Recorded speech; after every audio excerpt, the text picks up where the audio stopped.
আসসালামু আলাইকুম সম্মানিত ভিউয়ার্স, আপনারা দেখতে পাচ্ছেন এই যে আয়ান, মোহাম্মদ আয়ান, উনি পাগলা মসজিদে নামাজ পড়ছেন নিজে নিজেই।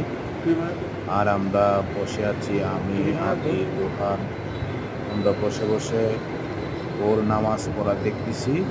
কারণ ওই মসজিদে সে শুধু একাই নামাজ পড়তেছে, কারণ ওর আগে আরো কয়েকজন নামাজ পড়ছিল, এই জন্য বিভিন্ন জায়গায় ঘুরিয়ে দেখছিল। ওই যে একবারে নামাজ পড়ছে। ইমাম সাহেবের কাছে গিয়েছিল হাঁটতে হাঁটতে, তারপর সে এই এই জায়গায় এসে নামাজ পড়ছিল। তো একটা ভিডিও বানাইলাম কিভাবে নামাজ পড়ছিল। আর এই যে আবির সাহায্য করছিল যে তুমি একটা ভিডিও বানাও, কিভাবে নামাজ পড়ছে সবাইকে দেখাও ইউটিউবে ছেড়ে। তাই আপনারা ভালো লাগলে সাবস্ক্রাইব করুন।